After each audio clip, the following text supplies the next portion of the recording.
हिंद, आपका स्वागत है हमारे न्यूज चैनल न्यूज एवं उज्जवल टाइम में। कृपया चैनल को सब्सक्राइब, लाइक, शेयर, कमेंट जरूर करें। माननीय डॉक्टर R.K. वर्मा जी। माननीय अधिष्ठाता महोदय जी, उत्तर प्रदेश माल और सेवा कर संशोधन विधेयक 2024 को इस सदन की एक प्रवर समिति को सुपुर्द कर दिया जाए, जो अपना प्रतिवेदन 1 माह के अंदर सदन में प्रस्तुत करे। महोदय जी, मुख्यमंत्री जी के द्वारा अवगत कराया गया इस अधिनियम में छोटे से संशोधन, जिसमें उत्तर प्रदेश अधिनियम संख्या 1 सन 2017 की धारा 2 का संशोधन जो परिभाषा के रूप में किया गया, उसमें मुझे कोई संशोधन नहीं आग्रह करना। धारा 20 का जो प्रतिस्थापन है, इस पर भी कुछ नहीं कहना। लेकिन जो नई धारा 122 में जो बढ़ोतरी की गई है, क्योंकि ये जब जीएसटी आई थी तो हम सब लोगों ने इसका प्रचार प्रसार भी किया था और ये बातें आई थी कि one nation one tax, GST का मतलब वन नेशन वन टैक्स। लेकिन हम सब लोग ये व्यवहार में हम लोगों ने पाया कि अगर हम एक कार खरीदने जाते हैं तो उसकी कीमत पर हमें जीएसटी चुकाना पड़ता है और उसके बाद रोड टैक्स का भी जीएसटी चुकाना पड़ता है। शोरूम में जब सर्विस के लिए गाड़ी जाती है तब भी जीएसटी चुकाना पड़ता है। कोई उसका कार्ड खरीदा जाता है तब भी जीएसटी चुकाना पड़ता है। और जब रोड पर आते हैं हम तो टोल प्लाजा पर भी टैक्स चुकाने का काम करते हैं। तो वन नेशन वन टैक्स की धारणा कहीं न कहीं खंडित हुई है।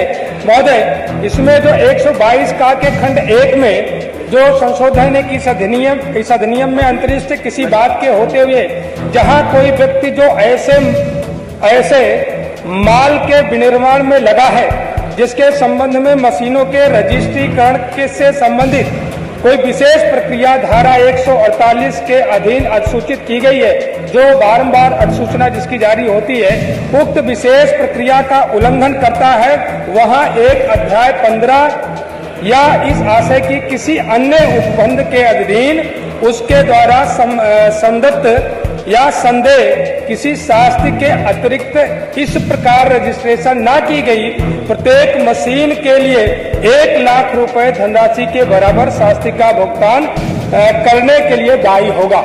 महोदय जी, बहुत बार उद्योग चलाने के लिए छोटे मोटे उद्योग चलाने वाले लोग किन्हीं परिस्थितियों में कोई मशीन का क्रय करते हैं और मशीन इंस्टॉल नहीं होती है, उसका रजिस्ट्रेशन नहीं हो पाता, और तो उन परिस्थितियों में 1 लाख रुपए का भुगतान उसके लिए भारी पड़ जाता है।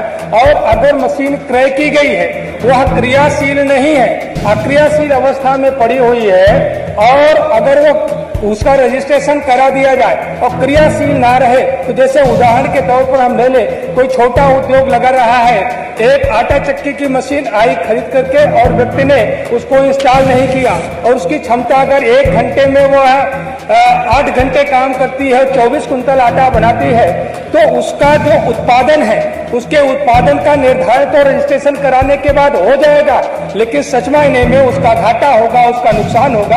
और ये 1 लाख रुपया बहुत ज्यादा है। अगर इसमें संशोधन करके 1 लाख के बजाय 10,000 11,000 करा दिया जाए तो मुझे लगता है कि उस उद्योग चलाने वाले व्यक्ति के लिए अच्छा होगा, अन्यथा यह उसका शोषण होगा।